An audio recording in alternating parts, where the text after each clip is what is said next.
नमस्कार मित्रों, स्वागत है आपका मेरे YouTube चैनल सोशल टॉक पर। अगर आप एक सच्चे सनातनी हैं, तो मेरे YouTube चैनल को सब्सक्राइब कर दीजिए और बेल आइकन को प्रेस कर दीजिए। अब मैं आप लोगों को आगे की कहानी बताने जा रहा हूं दोस्तों। जाने अनजाने में हम कुछ ऐसी गलतियां कर देते हैं जिसका पछतावा हमें बाद में होता है। हमें जब अपनी गलती का एहसास होता है तब बहुत देर हो जाती है, तब तक हम बर्बाद हो चुके होते हैं। तो आखिर वह जीवन में कौन कौन सी गलतियां हैं जिसके बारे में हमें पता नहीं है, जो हमें बर्बाद कर रही है। आइए आज इस कहानी में यही बात करते हैं कि इंसान की कौन कौन सी गलतियां हैं जो उन्हें बर्बाद कर देती है। अपनी बर्बादी के कारण अगर हम पता कर लें तो हमारा जीवन सुखमय बन सकता है। बहुत समय पहले की बात है। एक नगर में एक धनी सेठ रहा करता था। उस सेठ के पास सभी तरह की सुख सुविधाएं थीं, लेकिन उसकी कोई संतान नहीं थी। संतान के दुख में वह हमेशा चिंतित रहता था। फिर एक दिन उसे पता चलता है कि उसकी पत्नी गर्भवती है। वह बहुत प्रसन्न हो जाता है। फिर उसने अपनी पत्नी का खूब ख्याल रखा। ऐसे में एक दिन उसके घर पर एक पुत्र का जन्म होता है। सेठ पुत्र के जन्म पर बहुत ही प्रसन्न था। उसने पूरे नगर में मिठाई बंटवा और उसकी खुशी का कोई ठिकाना न था। देखते ही देखते उसका पुत्र बड़ा हो गया और सेठ ने अपने पुत्र को गुरुकुल भेजने का निर्णय किया ताकि वह पर लिखकर एक विद्वान बन सके। अभी उसके पुत्र की उम्र ज्यादा नहीं हुई थी, लेकिन उसने छोटी ही उम्र में अपने पुत्र को गुरुकुल भेज दिया। गुरुकुल में वह बालक अच्छे से शिक्षा ग्रहण करता, अपने गुरु की सभी आज्ञाओं का पालन करता। ऐसे में वह बालक वहां का सबसे होनहार विद्यार्थी बन गया। गुरुकुल में उस बालक ने सारे वेद पुराण और शास्त्रों का अध्ययन किया और बहुत बड़ा विद्वान बन गया। गुरु भी उस बालक से बहुत ही प्रसन्न थे कि उसने छोटी सी ही उम्र में सारा ज्ञान अर्जित कर लिया। लेकिन वह कहते हैं, न समय कब बदल जाए किसी को पता नहीं रहता है। ऐसे ही एक दिन किसी प्राकृतिक आपदा की वजह से उसके माता पिता की मृत्यु हो गई, और जब उसके माता पिता की मृत्यु हुई तब तक उस बालक की शिक्षा पूर्ण नहीं हुई थी। और जब उस बालक ने इस खबर को सुना कि उसके माता पिता इस दुनिया में नहीं रहे और उनका सब कुछ बर्बाद हो चुका है, तो उस बालक का इस सांसारिक मोह माया से मन उठ गया। उसके बाद उस बालक ने निश्चय किया कि वह गुरुकुल से शिक्षा पूर्ण करने के बाद अपना संपूर्ण जीवन लोगों की भलाई में व्यतीत कर देगा। और जब उस बालक की शिक्षा पूर्ण हो गई, उसके बाद वह बालक सन्यासी बन गया और वह सांसारिक वस्तुओं से दूर हिमालय की जंगल में चला गया। वन में जाकर उसने लंबे समय तक तपस्या की। तपस्या पूर्ण करने के बाद उस सन्यासी ने लोगों को शिक्षा देना प्रारंभ कर दिया। समय के साथ साथ उस सन्यासी की चर्चा चारों तरफ होने लगी और दूर दूर से लोग उसके पास शिक्षा ग्रहण करने आने लगे, और बहुत से लोग उसके पास अपनी समस्याओं का समाधान खोजने के लिए भी आने लगे। सन्यासी सभी लोगों की समस्याएं बड़ी आसानी से सुलझा देता, जिस वजह से वह पूरे राज्य में मशहूर हो गया था। लेकिन जिस नगर में वह रहता था, उस नगर का राजा एक क्रूर व्यक्ति था। जब राजा को उस सन्यासी के बारे में पता चला, तो उस राजा ने उससे मिलने का निश्चय किया।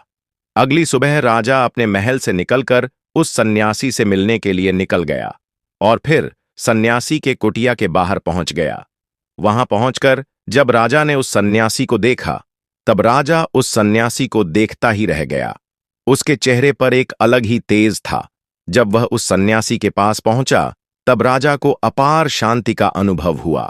उस राजा ने सन्यासी को प्रणाम किया और उनके पास ही बैठ गया और उनसे वार्तालाप करने लगा।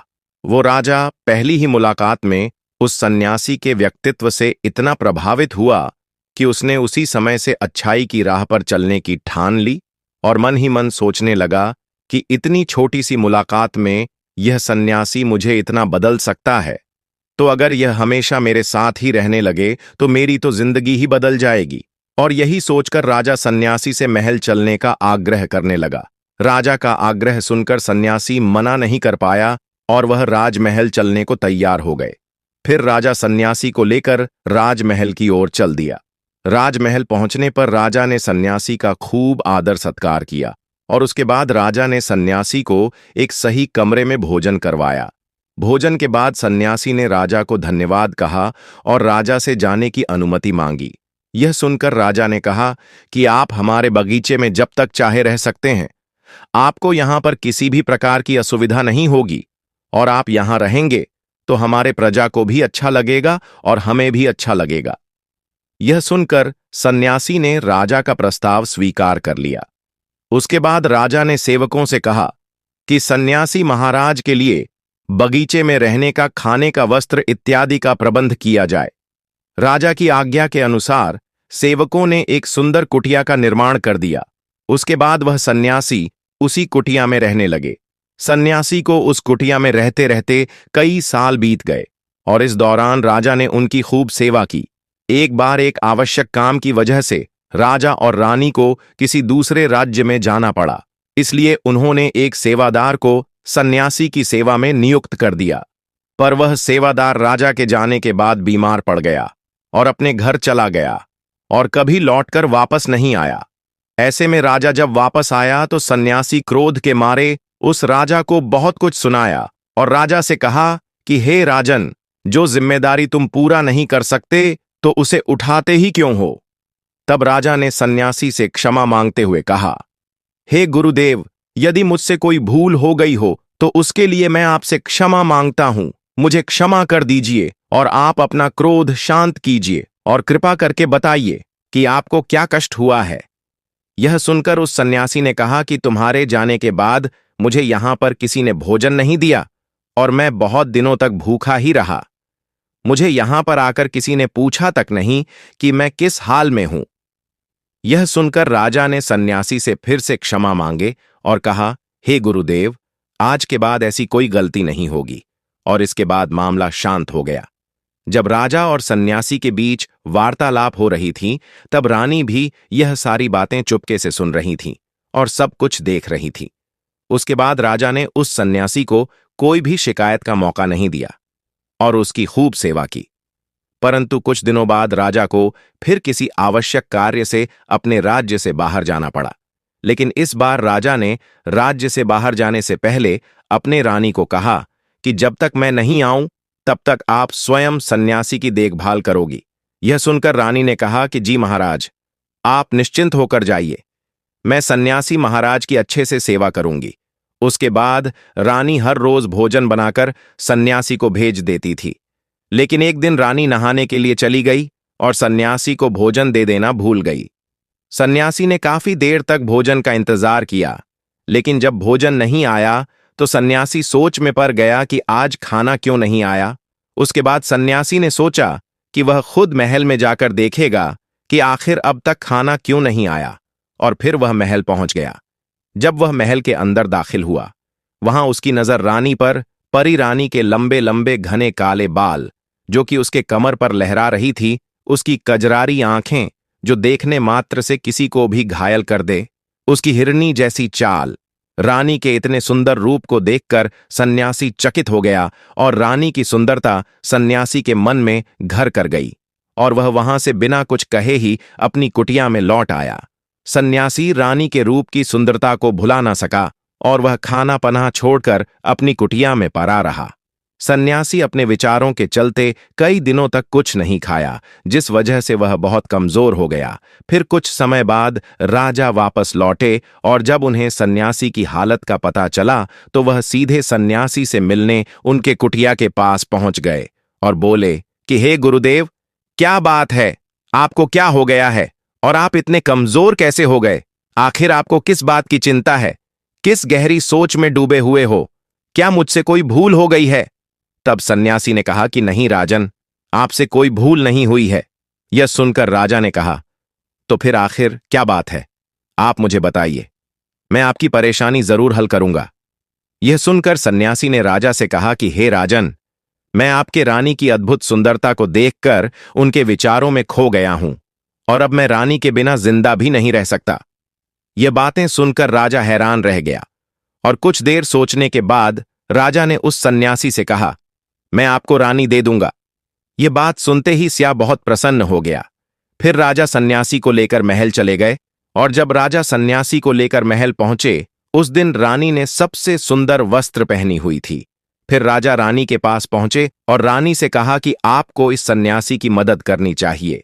यह बहुत कमजोर पड़ गए हैं और मैं नहीं चाहता कि किसी ज्ञानी पुरुष की हत्या का कलंक मेरे सर पर लगे।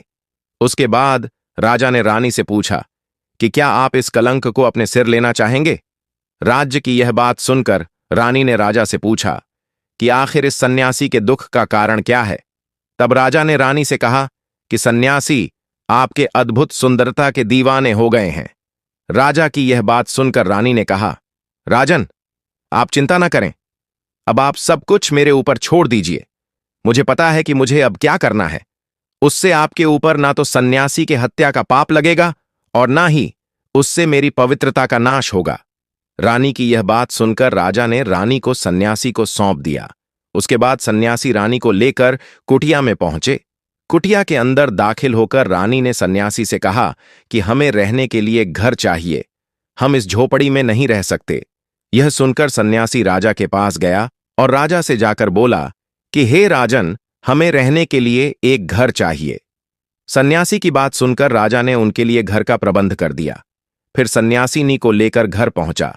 जब रानी सन्यासी के साथ उस घर पर पहुंची तब रानी ने कहा कि यह घर तो बहुत गंदा है और इसकी हालत बहुत खराब है, मैं इस घर में नहीं रह सकती।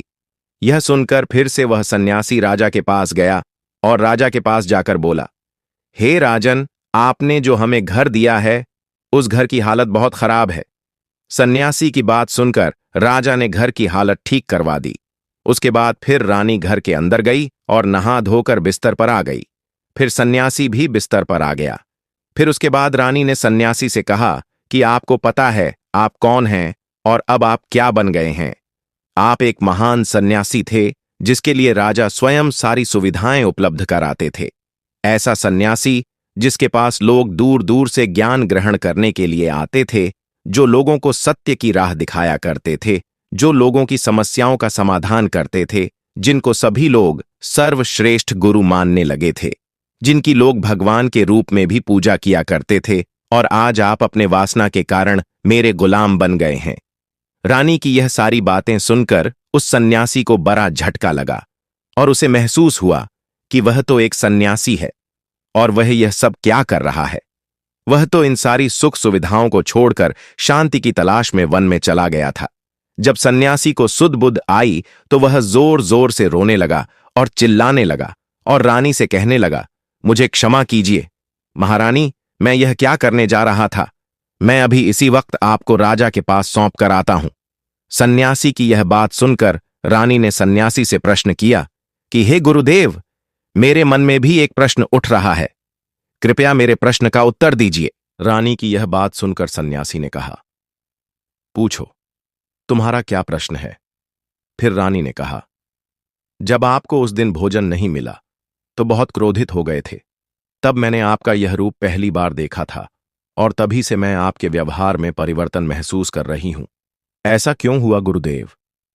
आखिर आपको इतना क्रोध क्यों आया? आपने तो शांति की प्राप्ति कर ली थी। रानी की बातें सुनकर सन्यासी ने कहा कि जब मैं वन में था तो मुझे समय पर भोजन नहीं मिलता था, लेकिन जब मैं महल में आया तो महल में आने के बाद मुझे सारी सुख सुविधाएं प्राप्त हुईं और फिर मैं इन सभी सुख सुविधाओं के आदी हो गया और मुझे इसके प्रति लगाव उत्पन्न हो गया और फिर मुझे इसको पाने का लालच उत्पन्न हो गया और जब मुझे यह नहीं मिला तो मेरे अंदर क्रोध उत्पन्न हो गया। फिर सन्यासी ने कहा, महारानी, अगर इच्छा पूरी ना हो तो क्रोध उत्पन्न होता है और अगर इच्छा पूरी हो जाए तो लालच बढ़ जाता है। सन्यासी ने आगे कहा, यह इच्छा की पूर्ति ही मुझे वासना के द्वार पर ले आई है और मैं आपके प्रति आकर्षित हो गया। इसके बाद वह रानी को लेकर राजा के पास पहुंचा और बोला, हे राजन, मुझे क्षमा कर दीजिए, मुझे अपनी गलती का एहसास हो गया है।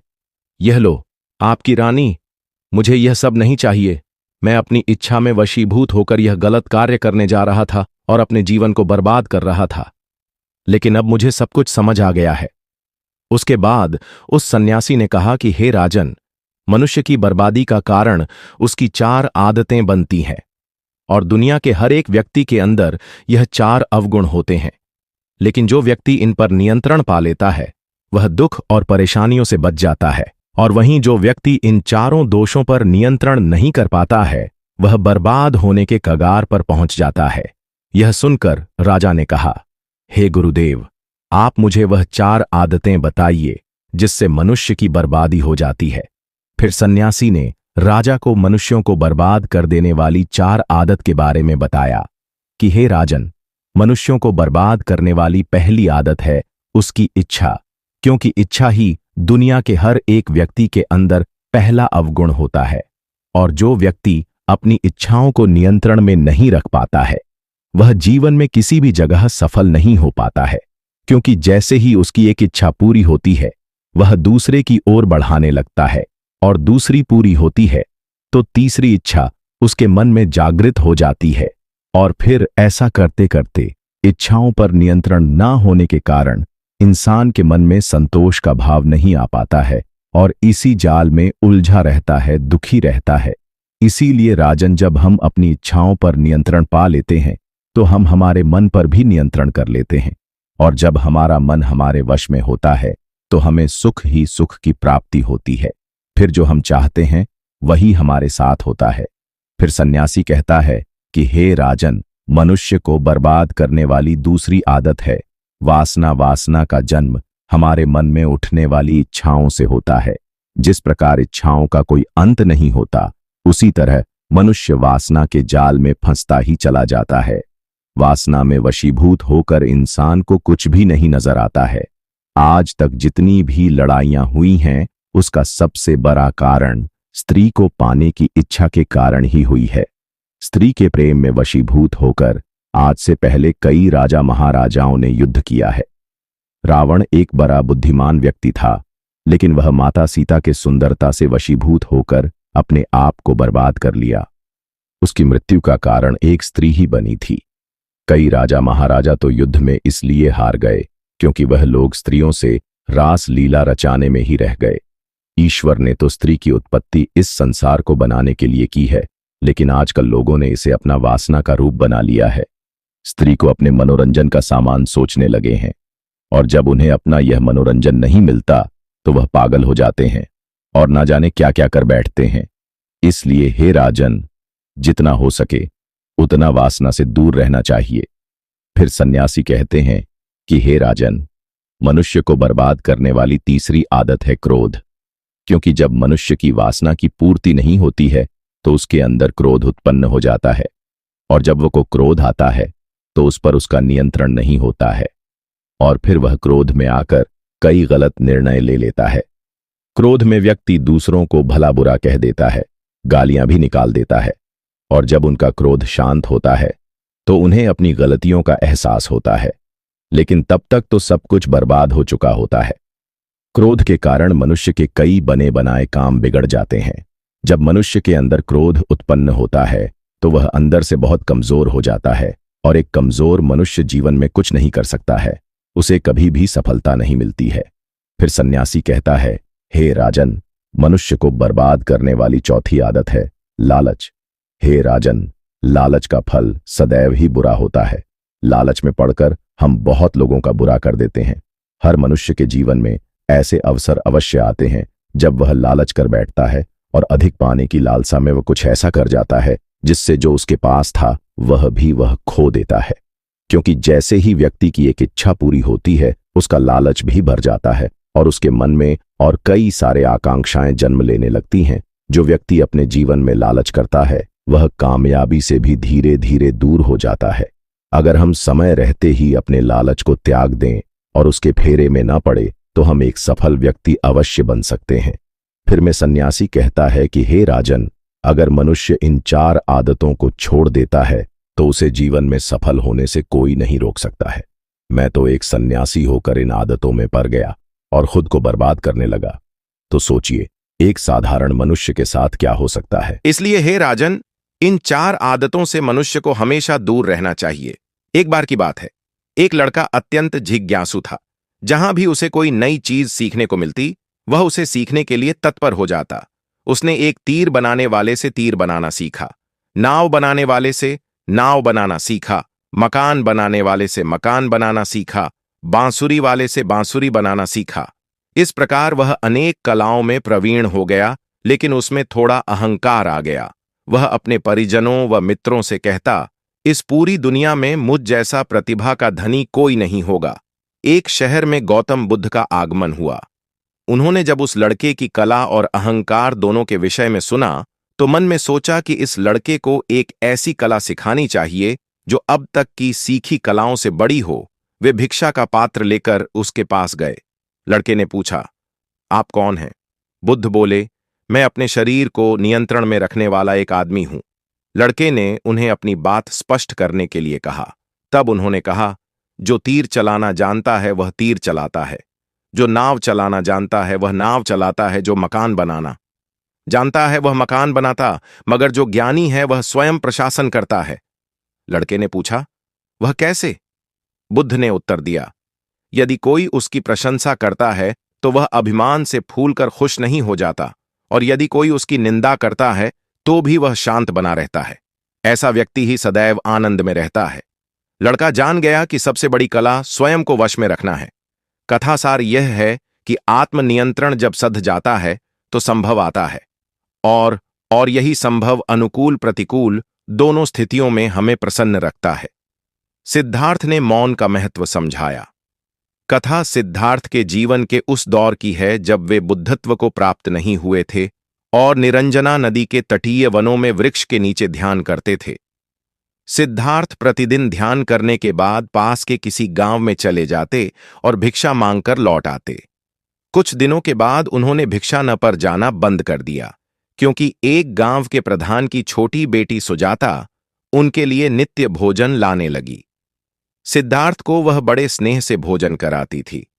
कुछ दिनों बाद उसी गांव का एक चरवाहा भी सिद्धार्थ से प्रभावित होकर उनके पास आने लगा। उसका नाम स्वस्थ था। एक दिन स्वस्थ से सिद्धार्थ बातें कर रहे थे कि सुजाता भोजन लेकर आई। जैसे ही सिद्धार्थ ने भोजन करना शुरू किया, उन्होंने बातचीत बंद कर दी। जितनी देर तक वे भोजन करते रहे, बिल्कुल चुप रहे और वहां सन्नाटा छाया रहा। स्वस्थ को हैरानी हुई। उसने सिद्धार्थ के भोजन करने के उपरांत उनसे पूछा, गुरुदेव, आप मेरे आने के बाद निरंतर वार्तालाप करते रहे, किंतु भोजन के समय एक शब्द भी नहीं बोले। इसका क्या कारण है? सिद्धार्थ बोले, भोजन का निर्माण बड़ी कठिनाई से होता है। किसान पहले बीज बोता है, फिर पौधों की रखवाली करता है, और तब कहीं जाकर अनाज पैदा होता है। फिर घर की महिलाएं उसे बड़े जतन से खाने योग्य बनाती हैं। इतनी कठिनाई से तैयार भोजन का पूरा आनंद तक तभी संभव है जब हम पूर्णतः मौन हो। भोजन के दौरान मैं मौन रहकर उसका पूरा स्वाद लेता हूं। वस्तुतः शांति से किया गया भोजन न केवल शारीरिक भूख को तृप्त करता है, बल्कि मानसिक आनंद और सात्विक ऊर्जा भी देता है। बुद्ध ने संयम रखना सिखाया। बुद्ध के पास उनका एक शिष्य आया और बौखलाए स्वर में बोला, जमींदार राम सिंह ने मेरा अपमान किया है, आप सभी चले उसे सबक सिखाना होगा। बुद्ध बोले, प्रियवर, सच्चे बौद्ध का अपमान करने की शक्ति किसी में नहीं होती। तुम इस बात को भुला दो। जब प्रसंग भुला दोगे तो अपमान कहां बचा रहेगा? शिष्य ने कहा, उसने आपके प्रति भी अपशब्दों का प्रयोग किया था। आप चलिए तो सही, आपको देखते ही वह शर्मिंदा हो जाएगा और क्षमा मांग लेगा। इससे मैं संतुष्ट हो जाऊंगा। बुद्ध कुछ विचार कर बोले, अच्छा, यदि ऐसी बात है तो मैं अवश्य ही राम जी के पास चलकर उसे समझाने का प्रयास करूंगा। शिष्य ने आतुर होकर कहा, चलिए, नहीं तो रात हो जाएगी। बुद्ध ने कहा, रात आएगी तो क्या, रात के पश्चात दिन भी तो आएगा। यदि तुम वहां चलना आवश्यक ही समझते हो तो मुझे कल याद दिलाना, कल चलेंगे। दूसरे दिन बात आई गई हो गई। शिष्य अपने काम में लग गया और बुद्ध अपनी साधना में लीन हो गए। दोपहर होने पर बुद्ध ने शिष्य से पूछा, आज राम जी के पास चलना है? शिष्य ने कहा, नहीं, मैंने जब घटना पर फिर से विचार किया तो मुझे इस बात का आभास हुआ कि भूल ही थी। अब राम जी के पास चलने की कोई जरूरत नहीं है। बुद्ध ने मुस्कुराकर कहा, अगर हम तुरंत प्रतिक्रिया देने से बचे तो हमारे भीतर की कटुता समाप्त हो जाती है। शिष्य बुद्ध का आशय समझ उनके प्रति नतमस्तक हो गया। ध्यान और सावधानी का रहस्य महात्मा गौतम बुद्ध के श्रावस्ती में प्रवचन चल रहे थे। प्रवचन में नित्य ही बड़ी संख्या में लोग आते और विविध महत्वपूर्ण व गंभीर विषयों पर बुद्ध से ध्यान ग्रहण करते। बुद्ध का शिष्य वर्ग भी काफी विशाल था, जो प्रवचन स्थल की व्यवस्था संभालता और बुद्ध की सेवा में सदैव तत्पर रहता। एक बार रात के समय महात्मा बुद्ध प्रवचन दे रहे थे। सदैव की भांति काफी लोग उनके प्रवचन सुन रहे थे। एक व्यक्ति जो बुद्ध के ठीक सामने बैठा था, बार बार नींद के झोंके ले रहा था। बुद्ध थोड़ी देर तक तो प्रवचन देते रहे, फिर उससे बोले, वत्स, सो रहे हो? उस व्यक्ति ने हड़बड़ा कर कहा, नहीं महात्मा। बुद्ध ने पुण्य प्रवचन प्रारंभ किए। वह व्यक्ति फिर उगने लगा। महात्मा ने फिर वही प्रश्न दोहराया और उसने फिर अचकचाकर नहीं। महात्मा कहा, ऐसा लगभग 8 बार हो गया। कुछ देर बाद बुद्ध ने उससे पूछा, वत्स, जीवित हो? हर बार की तरह इस बार भी उसने कहा, नहीं महात्मा। यह सुनकर उपस्थित श्रोताओं में हंसी की लहर दौड़ गई और वह व्यक्ति पूर्णतः चैतन्य हो गया। तब बुद्ध गंभीर होकर बोले, वत्स, निद्रा में तुम्हारे मुख से सही उत्तर मिल ही गया। जो निद्रा में है वह मृतक समान ही है। महात्मा बुद्ध का संकेत था कि गुरु से ज्ञान ग्रहण करते वक्त सजगता अत्यंत आवश्यक है। गाफिल रहने की स्थिति में ज्ञान की प्राप्ति पूर्ण नहीं होती और अधकचरा ज्ञान सदैव खतरनाक साबित होता है। एक क्रोधी ने बौद्ध धर्म अपनाया। बौद्ध भिक्षु बौद्ध धर्म भ्रमण करते हुए एक गांव में पहुंचे। लोग उनका बहुत आदर करते थे। बोधि धर्म व उनके शिष्यों का ग्रामीणों ने हार्दिक सत्कार किया और फिर उनके पवित्र वचनों को सुनने के लिए उनके आसपास एकत्रित हो गए। बोधि धर्म लोगों को धर्म और आचरण विषयक अच्छी बातें सरल भाषा में समझाने लगे। तभी वहां एक व्यक्ति आया और बौद्ध धर्म को अपशब्द कहने लगा। उपस्थित जन समूह ने उसे रोकने का बहुत प्रयास किया, किंतु वह नहीं माना तथा अनवरत बोधि धर्म को बुरा भला कहता रहा। लोगों ने कहा कि महाराज, यह व्यक्ति कितना उद्दंड है, निरर्थक ही आपको अपशब्द कह रहा है। बौद्ध धर्म उस व्यक्ति के इस आचरण पर कदापि क्रोधित नहीं हुए और लोगों से बोले कि यह भविष्य में मेरा सबसे बड़ा भक्त बनने वाला है। लोगों ने पूछा कि कैसे? बोधि धर्म ने उत्तर दिया, कोई कुम्हार के यहां घड़ा लेने जाता है तो घड़े को बजाकर देखा जाता है कि वह फूटा हुआ तो नहीं है। जब 1-2 रुपए के घड़े को कोई इतनी परख कर सकता है तो भला जिसे गुरु मानना है उसे 100-2 गालियां दिए बगैर कैसे पहचाने? पहले वह परीक्षा लेगा कि गुरु में धैर्य, आक्रोश व समता भाव कितना है। यह जानने के बाद ही तो वह गुरु को स्वीकारी। इसलिए यह व्यक्ति मुझे निरर्थक ही अपशब्द नहीं कह रहा है और आगे चलकर वास्तव में वह व्यक्ति बोधि धर्म का सबसे बड़ा भक्त बना। किसी को शिक्षा देने से पूर्व स्वयं का आचरण भी तद अनुरूप होना चाहिए, तभी गुरु का महान पद मिलता है। वस्तुतः गुरु की गुरुता तभी स्वीकारी जाती है जबकि उसमें सदाचरण के सभी लक्षण मौजूद हों। साधना का महत्व। महात्मा बुद्ध ज्ञान प्राप्ति के लिए घोर तप में लगे थे। उन्होंने शरीर को काफी कष्ट दिया, यात्राएं की, घने जंगलों में कठिन साधना की, पर आत्मज्ञान की प्राप्ति नहीं हुई। निराश हो बुद्ध सोचने लगे, मैंने अभी तक कुछ भी प्राप्त नहीं किया, अब आगे क्या कर पाऊंगा? निराशा, अविश्वास के इन नकारात्मक भावों ने उन्हें शुभ कर दिया। कुछ ही क्षणों के बाद उन्हें प्यास लगी। वे थोड़ी दूर स्थित एक झील तक पहुंचे। वहां उन्होंने एक दृश्य देखा कि एक नन्ही सी गिलहरी के 2 बच्चे झील में डूब गए।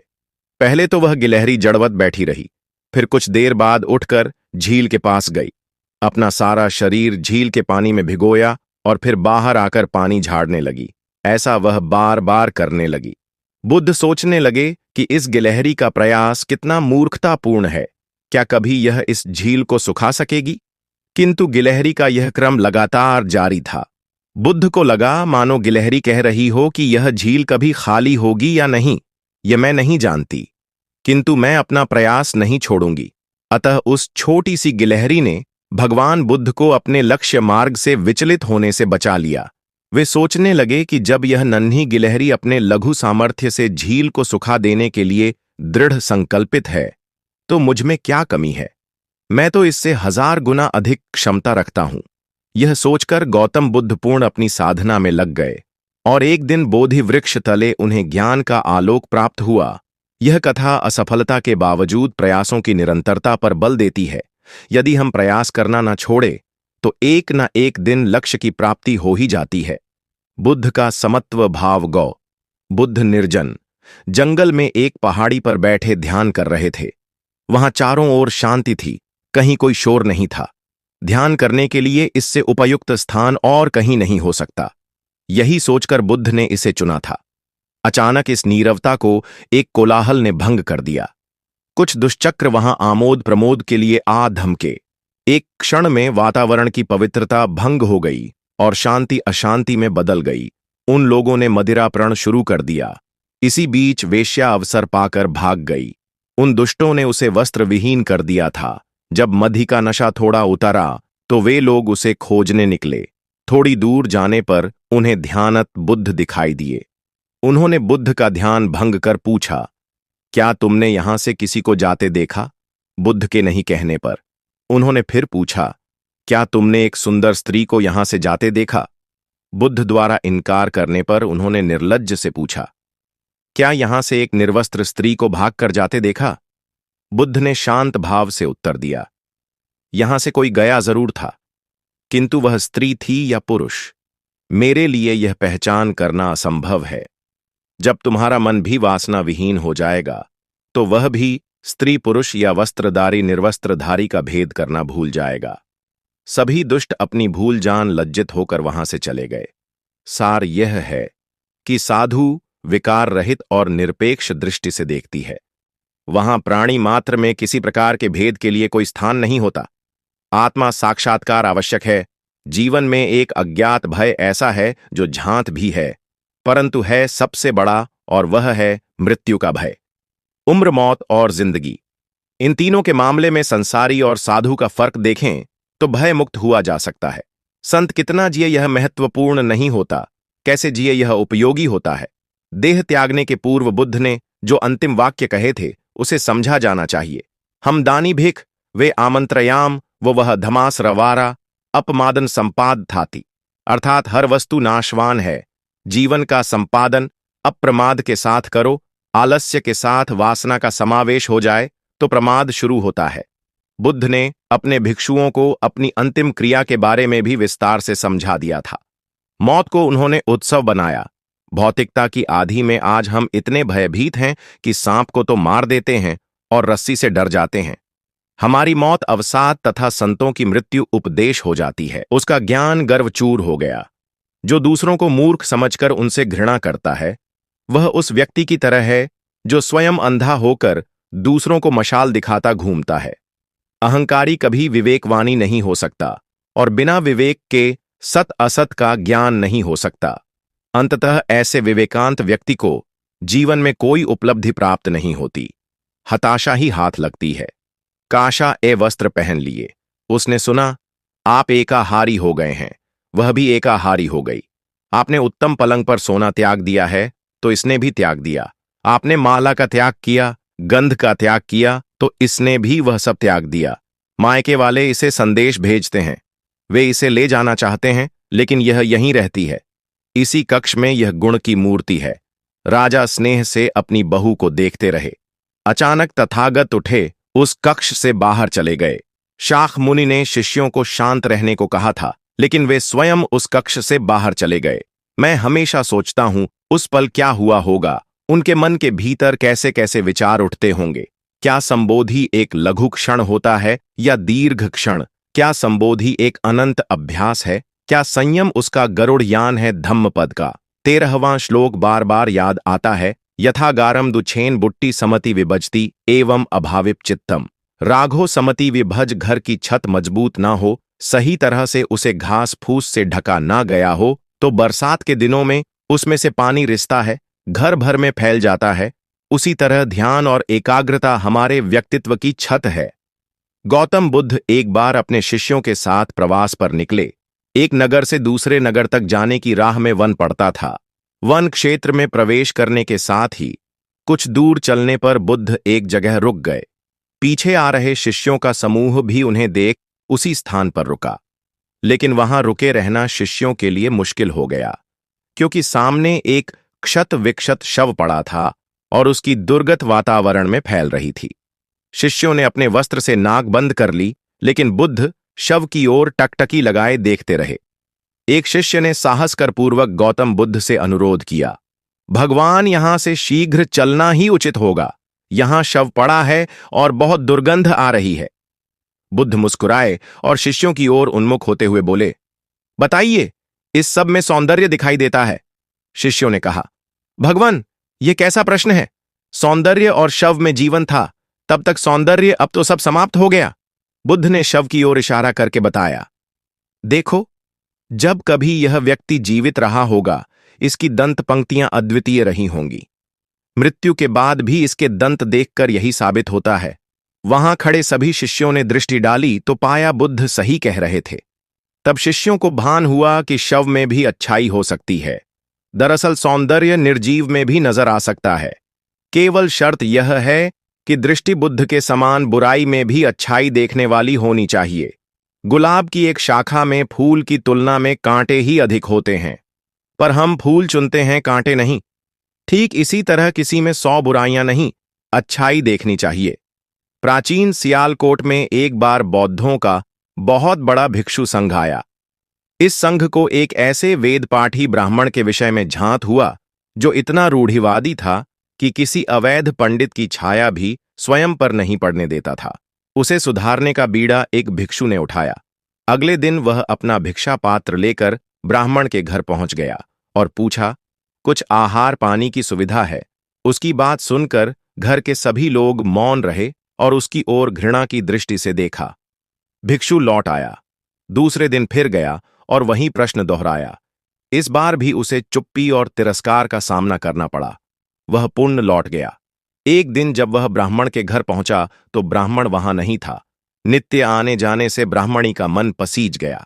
वह बोली, मैं तो तुम्हें आहार पानी दे दूं, किंतु पंडित जी की नाराजगी के कारण विवश हूं।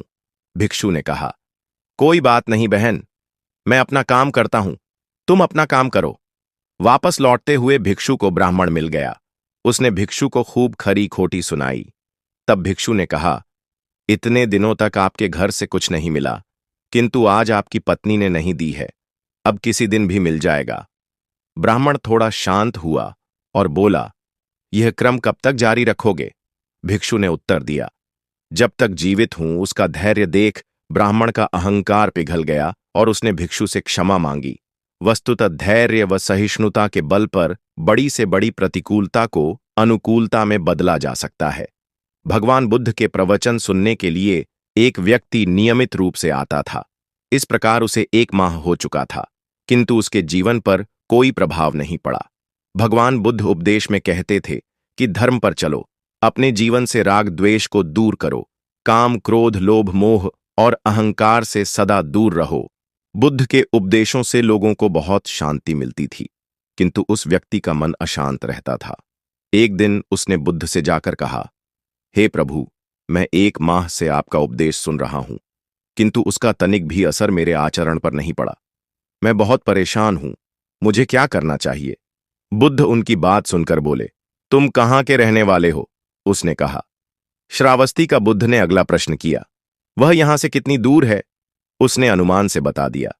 बुद्ध ने पुनः जिज्ञासा प्रकट की, कितना समय लगता है? उस व्यक्ति ने हिसाब लगाकर बता दिया। बुद्ध ने कहा, अब बताओ कि क्या तुम यहां पर बैठे बैठे ही अपने घर पहुंच सकते हो? उसने कहा, यह कैसे हो सकता है? वहां पहुंचने के लिए तो चलना होगा।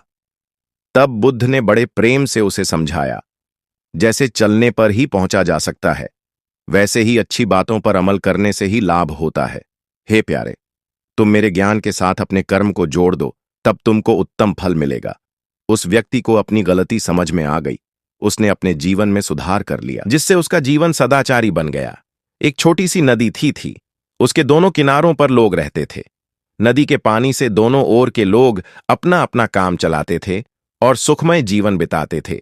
एक बार संयोग से पानी को लेकर दोनों पक्षों में तनातनी हो गई।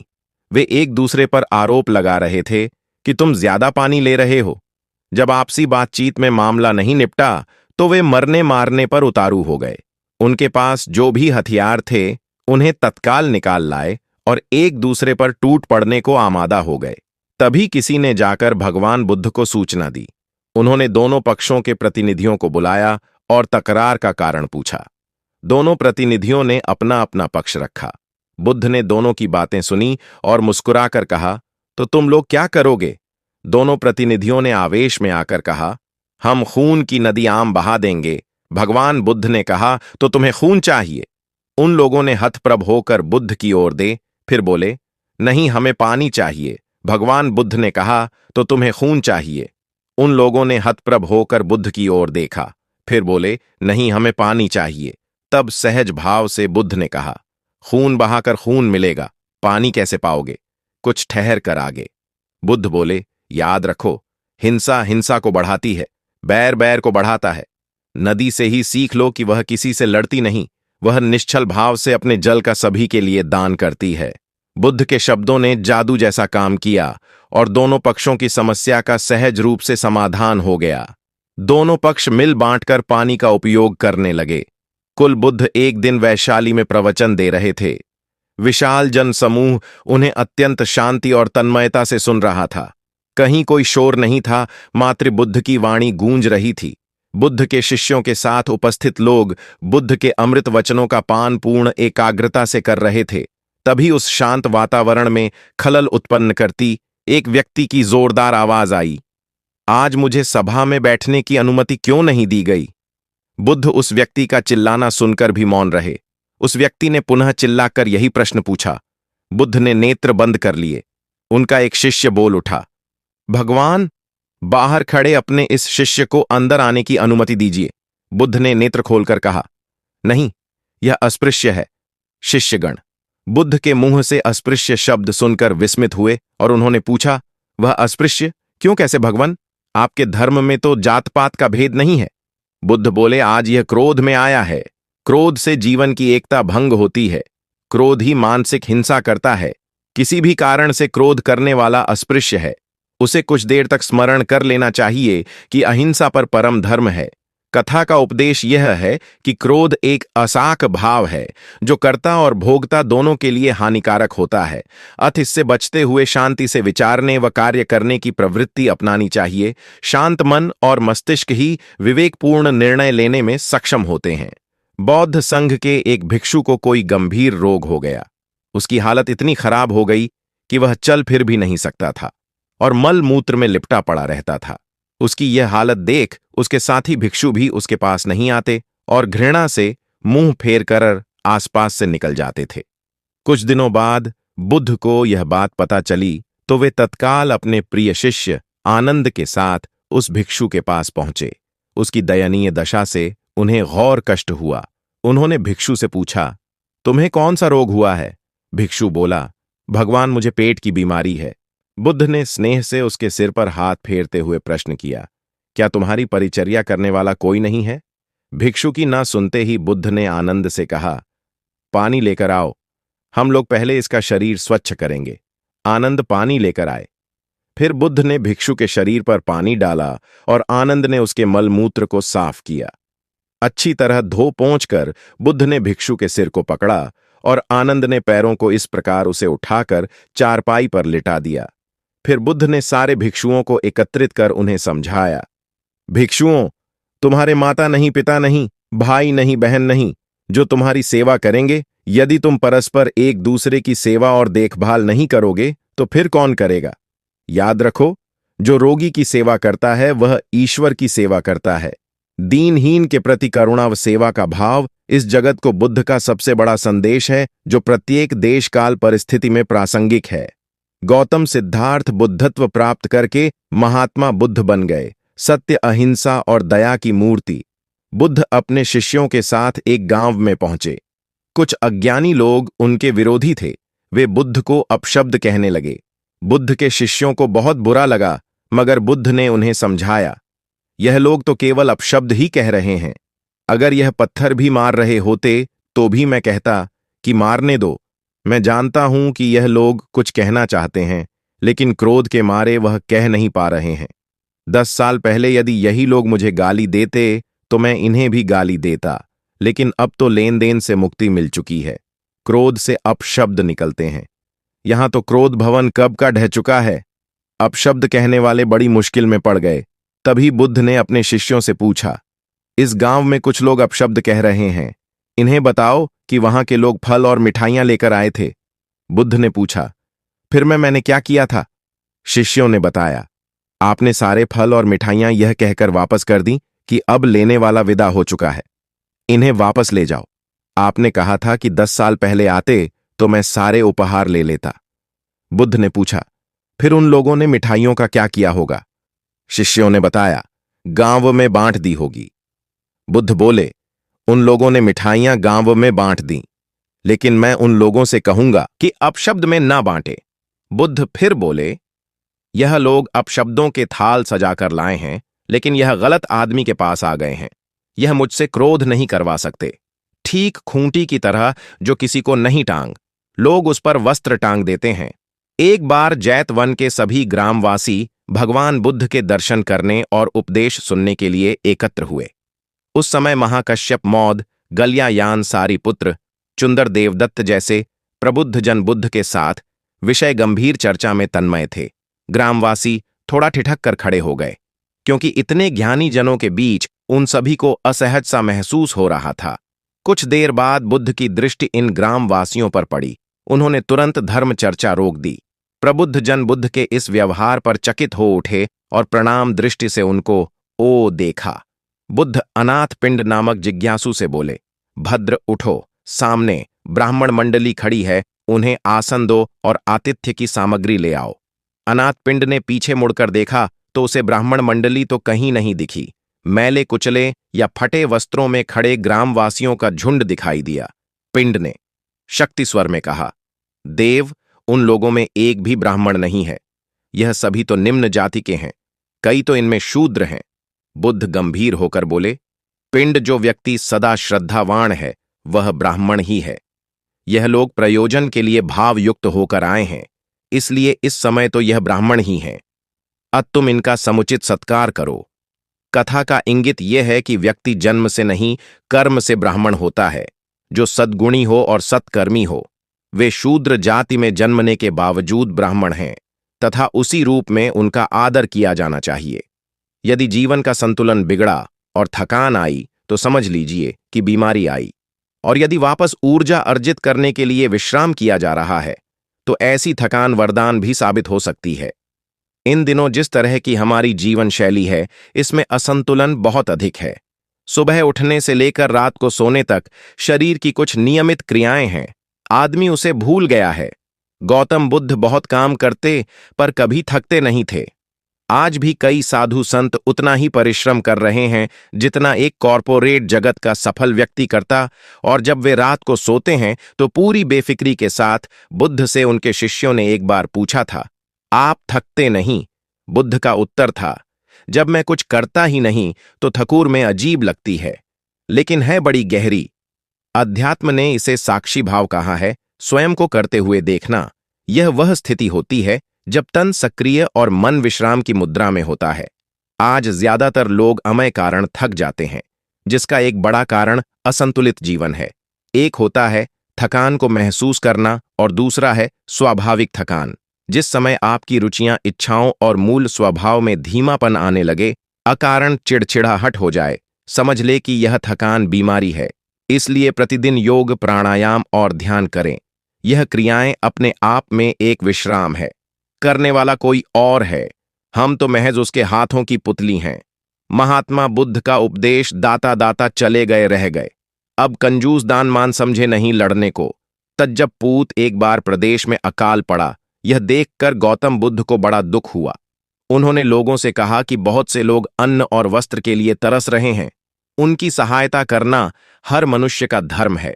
आप लोगों से जो कुछ बने वह दान करें। बुद्ध का उपदेश सुनकर सब लोग बिना दिए अपने अपने घर चले ले गए। एक गरीब व्यक्ति बैठा ही रहा। उसने सोचा कि मेरे पास तो यह वस्त्र है, अगर मैं इन्हें उतार कर दे दूंगा तो नंगा हो जाऊंगा। उसने फिर से सोचा कि मनुष्य बिना वस्त्र के पैदा होता है और बिना वस्त्र के ही चला जाता है। ना जाने कितने साधु सन्यासी बिना वस्त्र के रहते हैं, फिर मैं बिना वस्त्र के क्यों नहीं रह सकता। उसने अपने वस्त्र उतार कर बुद्ध को दे दिए। भगवान बुद्ध ने उसे आशीर्वाद दिया। वह प्रसन्न होकर घर की ओर चल पड़ा। वह खुशी से चिल्लाकर कह रहा था, मैंने अपने आधे मन को जीत लिया है। तभी सामने से राजा की सवारी आ रही थी। उस गरीब की बात सुनकर राजा ने उसे अपने पास बुलाया और पूछा कि तुमने आधे मन को कैसे जीता है। उस गरीब ने कहा कि भगवान बुद्ध दुखियों के लिए दान मांग रहे थे। यह सुनकर मैंने अपने वस्त्र उतार दिए। पहले तो मेरे मन ने इनकार किया, फिर मैंने उसे समझाया कि मनुष्य बिना वस्त्र के पैदा होता है और मृत्यु होने पर साथ में कुछ भी नहीं जाता। राजा उसकी बात से बड़ा प्रसन्न हुआ। उसने मोतियों का हार और कीमती वस्त्र उसे दिए। उसने वह सब ले जाकर भगवान बुद्ध के चरणों में रख दिए। बुद्ध ने उसे हृदय से लगाते हुए कहा, जो दूसरों के लिए अपना सब कुछ दे देता है, उसकी बराबरी कोई नहीं कर सकता। बुद्ध ने बालक को समझाया। गौतम बुद्ध ने समझाया, ज्ञानी आदमी कैसे अपने ऊपर शासन करना जानता है। एक लड़का बहुत चतुर था। उसने बहुत सी कलाएं सीखीं। उसे तीर चलाना आ गया। वह नाव खेने लगा और बढ़िया से बढ़िया मकान बनाना सीख गया। उसके बाद वह घर लौटा। बड़े घमंड से वह लोगों से कहता, इस दुनिया में मेरे मुकाबले का कोई नहीं है, मैं सब कुछ जानता हूं। गौतम बुद्ध ने यह देखा तो सोचा, इसे शिक्षा देनी चाहिए। उन्होंने एक बूढ़े का रूप बनाया और हाथ में भिक्षा पात्र लेकर उसके पास गए। लड़के ने पूछा, तुम कौन हो? बुद्ध ने कहा, मैं अपने मन को वश में रखने वाला एक आदमी हूं। उनकी बात लड़के को समझ में नहीं आई। उसने कहा, आपका मतलब? बुद्ध बोले, कोई आदमी तीर चलाना जानता है, कोई नाव खेना जानता है, कोई घर बनाना जानता है। रह गए, अब कंजूस दान मान समझे नहीं, लड़ने को। तब पूत एक बार प्रदेश में अकाल पड़ा। यह देखकर गौतम बुद्ध को बड़ा दुख हुआ। उन्होंने लोगों से कहा कि बहुत से लोग अन्न और वस्त्र के लिए तरस रहे हैं। उनकी सहायता करना हर मनुष्य का धर्म है। आप लोगों से जो कुछ बने वह दान करें। बुद्ध का उपदेश सुनकर सब लोग बिना दिए अपने अपने घर चले ले गए। एक गरीब व्यक्ति बैठा ही रहा। उसने सोचा कि मेरे पास तो यह वस्त्र हैं, अगर मैं इन्हें उतार कर दे दूंगा तो नंगा हो जाऊंगा। उसने फिर से सोचा कि मनुष्य बिना वस्त्र के पैदा होता है और बिना वस्त्र के ही चला जाता है। ना जाने कितने साधु सन्यासी बिना वस्त्र के रहते हैं, फिर मैं बिना वस्त्र के क्यों नहीं रह सकता? उसने अपने वस्त्र उतार कर बुद्ध को दे दिए। भगवान बुद्ध ने उसे आशीर्वाद दिया। वह प्रसन्न होकर घर की ओर चल पड़ा। वह खुशी से चिल्लाकर कह रहा था, मैंने अपने आधे मन को जीत लिया है। तभी सामने से राजा की सवारी आ रही थी। उस गरीब की बात सुनकर राजा ने उसे अपने पास बुलाया और पूछा कि तुमने आधे मन को कैसे जीता है? उस गरीब ने कहा कि भगवान बुद्ध दुखियों के लिए दान मांग रहे थे। यह सुनकर मैंने अपने वस्त्र उतार दिए। पहले तो मेरे मन ने इनकार किया, फिर मैंने उसे समझाया कि मनुष्य बिना वस्त्र के पैदा होता है और मृत्यु होने पर साथ में कुछ भी नहीं जाता। राजा उसकी बात से बड़ा प्रसन्न हुआ। उसने मोतियों का हार और कीमती वस्त्र उसे दिए। उसने वह सब ले जाकर भगवान बुद्ध के चरणों में रख दिए।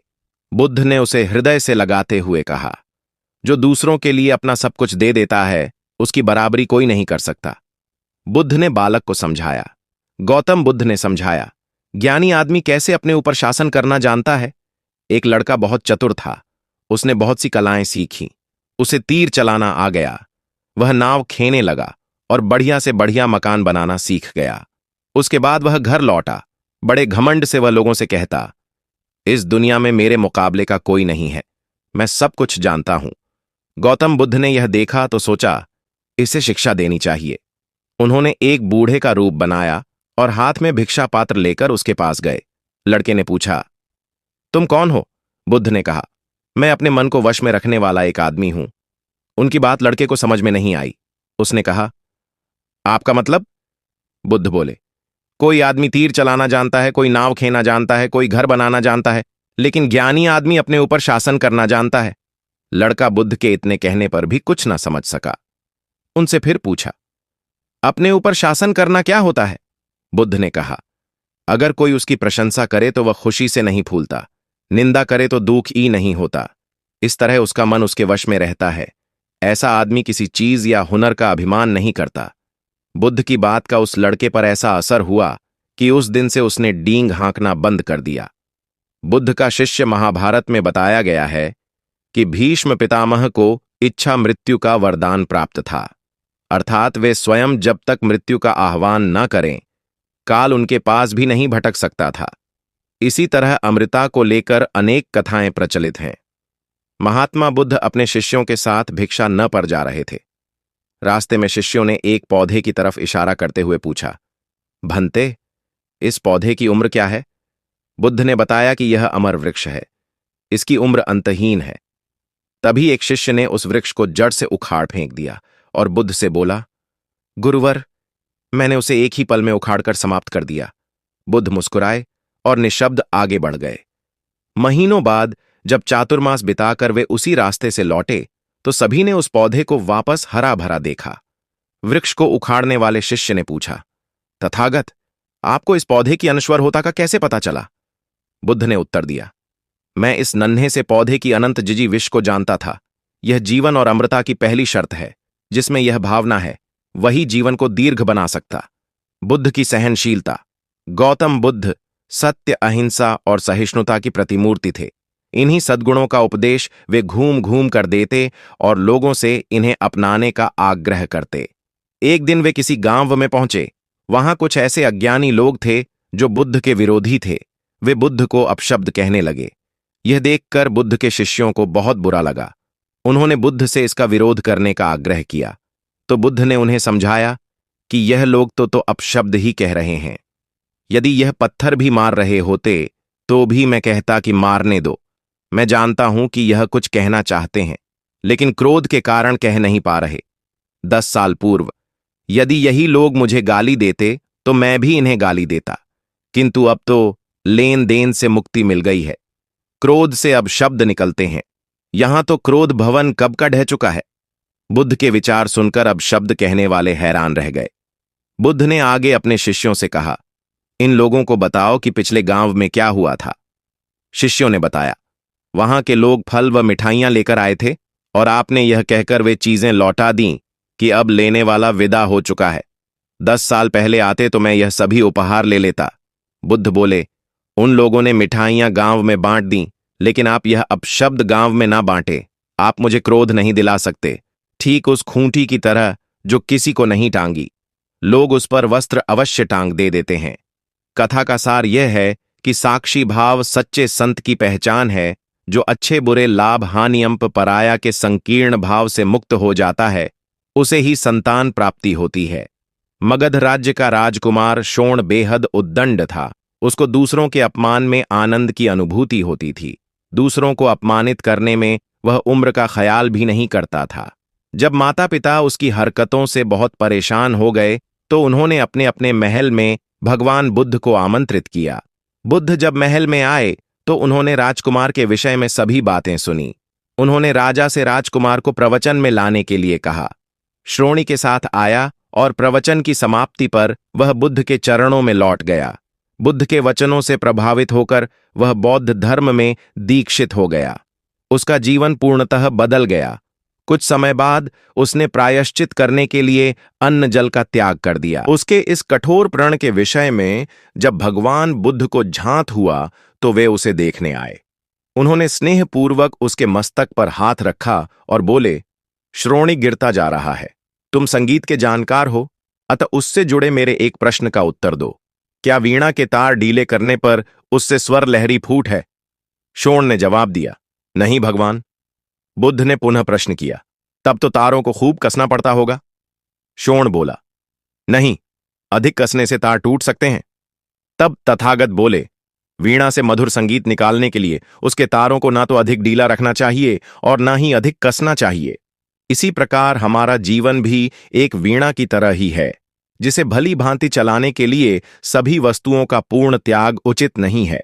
श्रोणी झा से मुक्ति ले ली और सहज जीवन जीने लगा। यह कथा जीवन को नैसर्गिक तरीके से जीने पर बल देती है, जिसमें उचित आवश्यकताओं की पूर्ति और अतिरिक्त इच्छाओं पर नियंत्रण का संदेश शामिल है। यदि जीवन को आवश्यकता पूर्ति और संयम के सय से संचालित किया जाए तो परम शांति प्रदायक होता है। गौतम बुद्ध को उनके अनुयायी यदि स्नेह से कहीं बुलाते तो वे अवश्य जाते। फिर जब बुद्ध पहुंचते तो श्रोताओं की भारी भीड़ उमड़ पड़ती। बुद्ध के वचनों में जो अमृत होता था उसका पान करना सभी को प्रीतिकर लगता था। उनके उपदेशों में ऐसा कुछ अवश्य होता था जिससे गंभीर समस्याएं सुलझ जाती और कुछ न कुछ सार्थक भी प्राप्त होता। एक गरीब किसान गौतम बुद्ध का बहुत बड़ा भक्त था। एक दिन वह बुद्ध के पास आया और अपने गांव आने का आग्रह किया। बुद्ध उसके गांव पहुंचे तो सारा गांव उन्हें देखने व सुनने के लिए उमड़ पड़ा, किंतु वह किसान नहीं आया हुआ। यह कि उसी दिन किसान के बैलों की जोड़ी कहीं खो गई।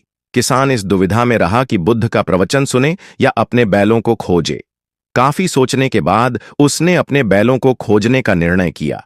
घंटों भटकने के बाद बैल मिले। थका हारा किसान घर आया और भोजन कर सो गया। अगले दिन वह अति संकोच से क्षमा प्रार्थी बन बुद्ध के पास पहुंचा तो वे बड़े स्नेह से बोले, मेरी दृष्टि में यह किसान मेरा सच्चा अनुयायी है। इसने उपदेश से अधिक महत्व कर्म को दिया। यदि यह कल बैलों को न ढूंढते हुए उपदेश सुनता तो मेरी बातें इसकी समझ में नहीं आती, क्योंकि मन बैलों में अटका रहता। इसने कर्म को महत्व देकर प्रशंसनीय काम किया। सार यह है कि हम जहां जिस भूमिका में हो उसका ईमानदारी से निर्वाह करें। यही सच्ची आध्यात्मिकता है, क्योंकि प्रत्येक धर्म कर्म को ही सर्वोपरि महत्व देता है।